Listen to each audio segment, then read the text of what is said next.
What is the future of direct selling? This is a question repeatedly being asked to me, primarily because I have been in this industry for the last 22 years. When you wanted to assess the future of any particular industry, you should know what is going on right now in this world. Now I'm not just talking about direct selling industry, I'm talking about industry in general. Now it is being said that globally we are in Industry 4.0. What is Industry 4.0? Industry 4.0 is all about automation and technology enablement in business.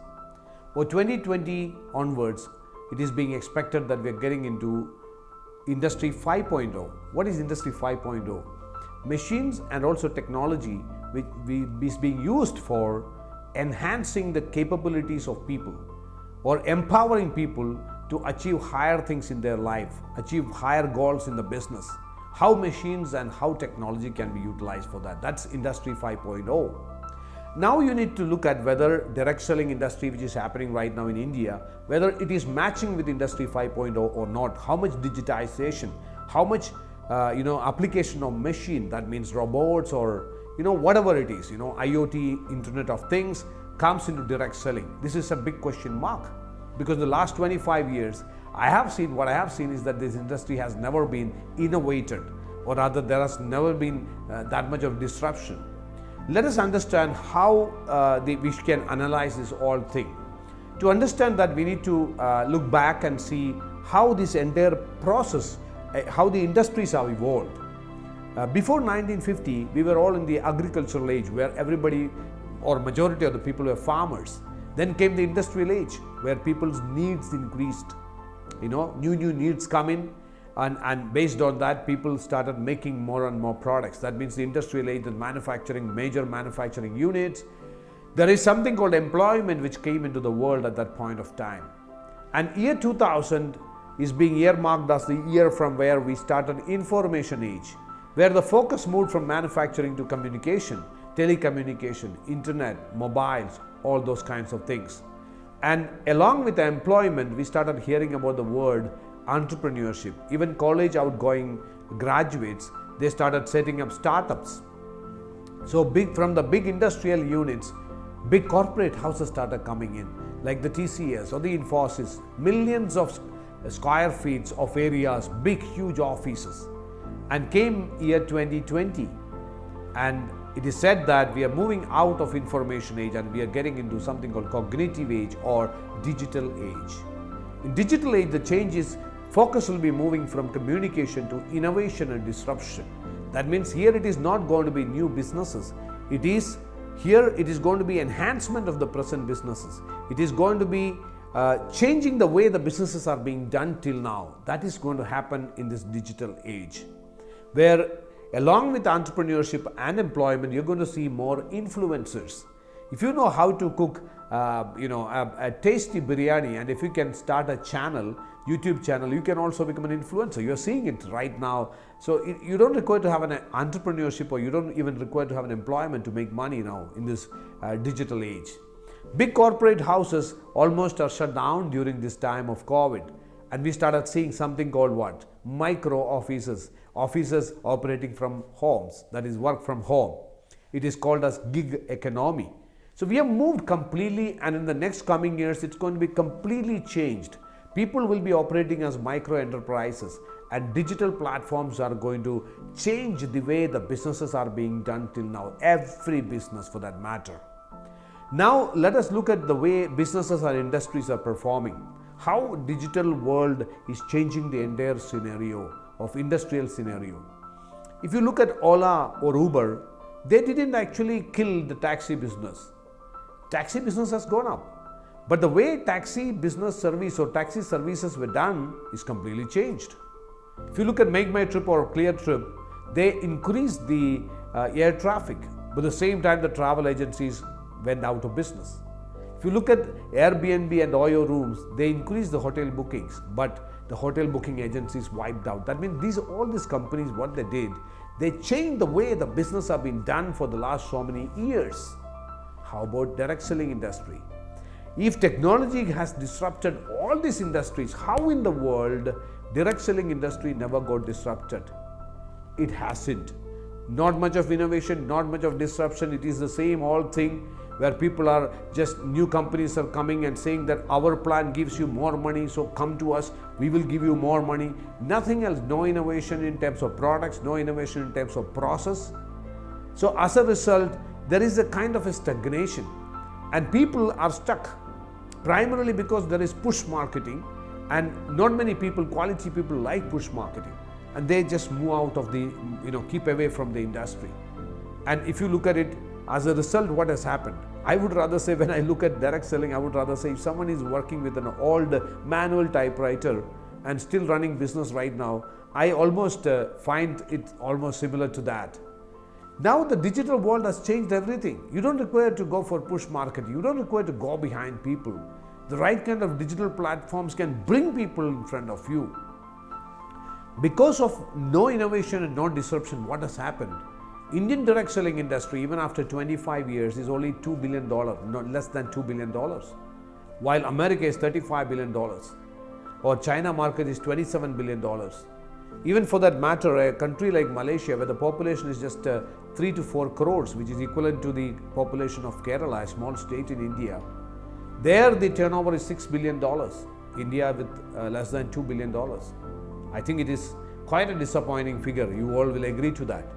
And this is primarily because the industry hasn't moved, or rather innovations haven't happened.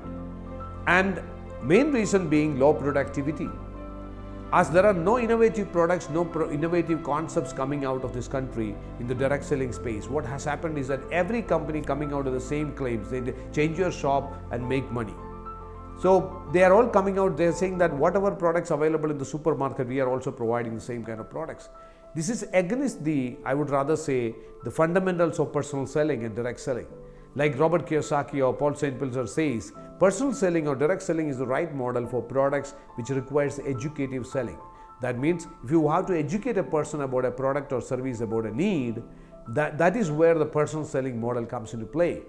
Here, when you don't have any innovative or uniqueness in the products, then it becomes a major issue. And now, as a result, the productivity has gone down.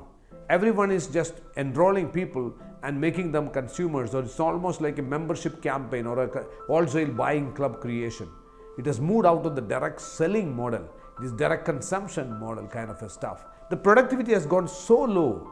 Like if you look at the monthly average productivity, that means monthly average personal sales per active direct seller in a country, you can see that China, it is around 35,000 rupees per month is an active, that is the average productivity per active distributor, active direct seller. When it comes to Germany, it's more than 1 lakh. When it comes to India, it is almost like 2,000 rupees. India is one among those markets which has got the lowest productivity per distributor. That is quite disappointing. And how can you come out of this? The way you can come out of this is only by increasing productivity. Once you increase the productivity, the overall turnover will increase. Because as per KPMG and FICCI, it says that by 2025, Indian direct selling market will be 64,500. I would rather say that's nothing. In 25 years, India should have become a $20 billion market. 64,500 crores means equivalent to what? Around $10 billion? That's nothing, I would rather say, compared to what the potential of this market is. Still, I have a doubt.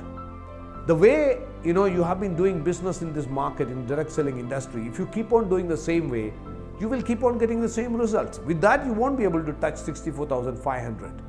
That growth in the next 5 times growth, what you are expecting in the next 5 years will happen by disruptions, through innovations, through innovative business models, through innovative products. For that, higher productivity is a must. When we talk about increasing productivity, people may think that, oh yeah, I am going to train my people to increase the productivity. Just by training, don't think that you can increase productivity. If the productivity per person or per direct seller has to increase, the company should first take the step that I'm going to reward for personal productivity. In India, most of the direct selling companies are not rewarding for personal productivity. The entire rewards goes to the team, the network. If you create volume in the network, you get money. Now, this is one important factor, that the personal productivity needs to be rewarded. Second, when you are asking people to be highly productive, that means creating customers and becoming more sales oriented. That is the way you can become productive. You cannot expect that everybody are experts in sales. For that, you need to provide them a support. So that is where you need to bring in the digital platform which can help people to generate customers. That is very, very important, because in this digital world, you cannot expect people to take products, carry in their bag and go to a person and give it to them. No, we need to have a very dynamic digital platform which can help people to bring customers to their business. And third important factor for higher productivity is unique products and services. If it is the Me Too products which is almost available in the supermarkets, maybe the people whom you bring in, they may buy your products one time, and after that they may go to a shopping mall and buy products because they have better options out there. Unless and until you don't have unique and innovative products, you will not create loyal customers. And till the time you don't have loyal customer base, you can never create residual income, which is being considered as the beauty of direct selling or network marketing models. Taking all this into account, with my 22 years of experience in direct selling and 20 years of experience in wellness and about 12 years of experience in management consulting, I designed V-Roots. V-Roots has provided the solution to these problems, where if you look at it, this is a model which can enhance the personal productivity per person. That means anybody who comes in with V-Roots as a lifestyle consultant, we focus on enhancing the personal productivity. How do we do it? We do have a highly advanced digital platform called Woho. And Woho makes life easy. You don't have to go for a push marketing. You just need to get trained on Woho, and you can see that using the right kind of content, because it's a content platform, you can attract people to your business. You can attract customers. They will be coming to you. And you can attract people who are searching for business to associate with you in business. That's the most exciting part of it. We are making pull marketing a reality using Woho digital platform. And to create sustainable business model, what we have done is that we have brought out highly unique, innovative products and services. Personalized lifestyle modification based on genome metabolic analysis, which is one of the key products or key services. We are pioneers in that. Personalized nutrition, personalized fitness, personalized diet plans. We may call that. We are pioneers in that in the world, for that matter. Now, along with that, we do have innovative nutritional and wellness products. Already we have 12 products in just 2 months of our operations, and more products are coming in. But we are only looking for specialty products which can really deliver the right kind of results, which will create loyal customers for the people who are associating with us in the business. So in short, V-Roots is bringing in a completely new image and a completely new perspective for direct selling industry. People who have tried direct selling industry at one point of time, people who got attracted towards direct selling industry at one point of time, looking at the possibility of leveraging, looking at the possibility of creating some residual income, building some dreams about their personal life and the way they wanted to lead a beautiful life, but quit this industry because they were not that much comfortable in going behind people. They were not that comfortable in just getting people enrolled and getting them activated. They were not comfortable in just keeping on pushing people for getting some productivity out of them. And those people, I can tell you, the good news is that this is a solution. V-Roots is a complete solution for all these pain points. We have identified all the pain points and we worked on those pain points and we have come out with a solution, whereby this is going to be the direct selling, the new version of direct selling, or I can tell you that this can be considered as direct selling 5.0. That is just like Industry 5.0, V-Roots is direct selling 5.0, and this is going to create a revolution not just in India, throughout the world. So if you still have those dreams in your mind, if you really wanted to do something big in your life, if you want to ignite your infinite potential, here is an opportunity which is highly futuristic, which is all designed for 2020 onwards. Welcome to V-Roots.